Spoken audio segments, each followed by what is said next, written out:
ஆண்டவர் இயேசுவில் அன்பு நிறைந்த சகோதர சகோதரிகளே, அன்னையாம் தாய் திருச்சபை இன்றைய நாளிலே மரியாவின் அமல உற்பவத்தை பெருவிழாவாக கொண்டாடி மகிழ்கின்றது.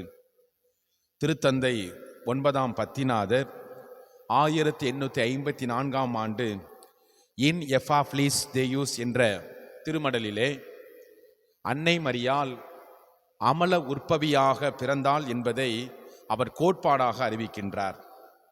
மனுகுலத்தின் மீட்பரான ஆண்டவர் இயேசு கிறிஸ்துவை இந்த உலகத்திற்கு கொண்டு வர வேண்டுமென்றால் பாவமே இல்லாத ஒரு பெண் கடவுளுக்கு தேவைப்பட்டார்.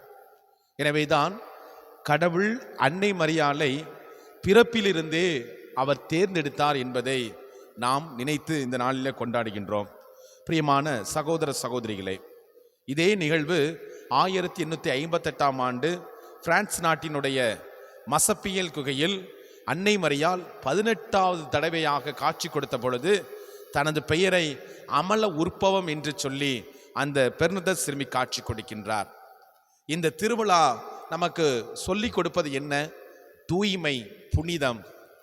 முதல் வாசகத்திலே நாம் வாசித்தோம், உன் வித்துக்கும் அவள் வித்துக்கும் இடையே பகையை உண்டாக்குவேன், நீ அவளுடைய குதிங்காலை தீண்ட முயல்வாய், அவளோ உன்னுடைய தலையை நசுக்குவாள் என்று சொல்லப்பட்டது. ஆண்டவருடைய நிறைவான ஒரு ஆசீர்வாதம் இந்த மனுகுலத்துக்கு கொடுக்கப்பட்டது என்ன என்று பார்க்கின்ற பொழுது அது அன்பு தாய் அன்னை மரியாள். அவள் வழியாக மீட்பு இந்த உலகத்திலே கொண்டு வரப்பட்டது. எனவேதான் நாம் பார்க்கின்றோம், அந்த மரியாவினுடைய வித்து தான் இந்த கல்வாரி மலையிலே இந்த சிலுவை வழியாக நமக்கு மீட்பை கொடுத்தார். அந்த மீட்பினுடைய நிறைவான ஆசீர்வாதத்தை தான் நாம் ஒவ்வொரு நாளும் கொண்டாடி கொண்டிருக்கின்றோம். பாவம் இல்லாத ஒரு சூழல், தூய்மையான ஒரு சூழலை தன்னகத்தே உருவாக்கி கொண்டாள். இதற்கு ஆண்டவர் அவளுக்கு கொடுத்த மிகப்பெரிய ஆசீர்வாதம். இதை அன்னை மரியாளாக பெற்றுக்கொள்ளவில்லை, மாறாக கடவுள் தாயின் கருவிலை தேர்ந்தெடுத்திருக்கின்றார். அது மட்டுமல்ல, அன்னை மரியாளுக்கு கொடுத்த மிகப்பெரிய ஆசீர்வாதமாக பார்க்கின்றோம். எனவேதான் 3 நிலைகளில் இந்த திருவிழாவை நாம் பார்க்க வேண்டும். முதலாவதாக, பாவ கரையில்லாத கடவுளை பெற்றெடுக்க கடவுள் தேர்ந்தெடுத்த அன்னை மரியா. இரண்டாவதாக பார்க்கின்ற பொழுது, தொடக்க நிலையிலே மனிதர்கள் பாவத்தில் இருந்தார்கள். பாவத்தில் இருந்த மனிதர்கள் மீது கடவுளுடைய இரக்கம் வருகின்றது. மூன்றாவதாக, மரியாவுக்கு கடவுள் வழிகின்ற தனிப்பட்ட ஒரு அருள் கொடைதான் இந்த அமல உற்பவம். அன்புக்குரிய சகோதர சகோதரிகளே, நாம் சிந்தித்து பார்ப்போம். இந்த திருவருகை காலத்திலே குழந்தை இயேசுவை நாம் ஒவ்வொருவருமே பெற்றெடுக்க வேண்டும், உள்ளத்தில் பெற்றெடுக்க வேண்டும். உள்ளத்திலே பெற்றெடுக்க வேண்டும் என்றால் உள்ளம் கரைப்படுத்தப்பட்டிருக்கிறதா, பாவத்தில் இருக்கிறதா? கடவுளிடம் சென்று நம்முடைய உள்ளத்தை நாம் கொடுப்போம்.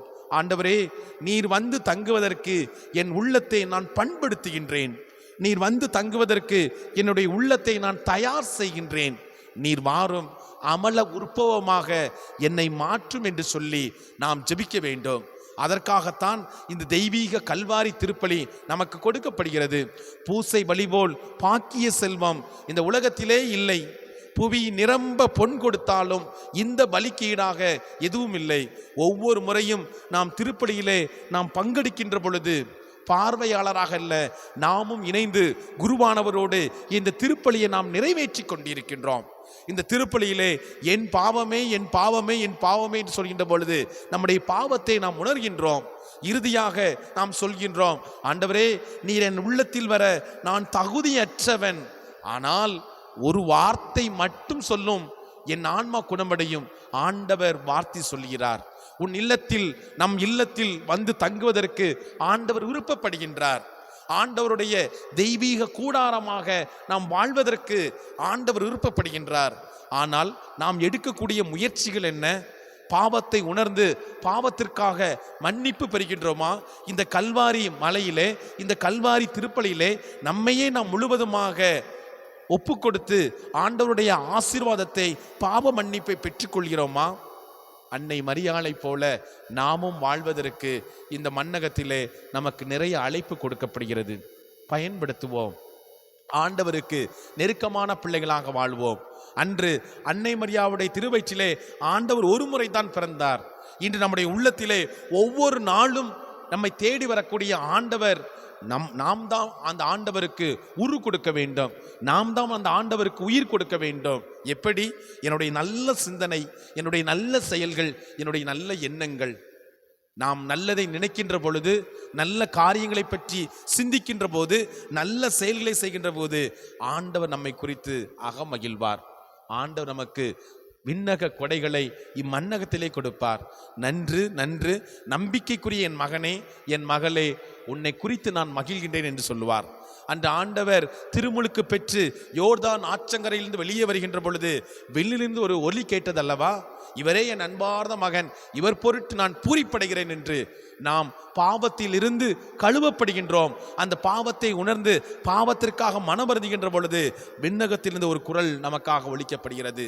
என் அன்பார்ந்த மகனே, மகளே, உன்னை குறித்து நான் பெருமைப்படுகிறேன், உன்னை குறித்து நான் பூரிப்படைகிறேன் சொல்லி கடவுளுக்கு நாம் புகழ் சாற்றுவோம், கடவுளை பெருமைப்படுத்துவோம். அன்னை மரியாளை போல இதோ ஆண்டவருடைய அடிமை, முது வார்த்தையின்படியே எனக்கு ஆகட்டும் என்று சொல்லி நம்மையே நாம் முழுவதுமாக ஒப்பு கொடுப்போம். ஆமீன்.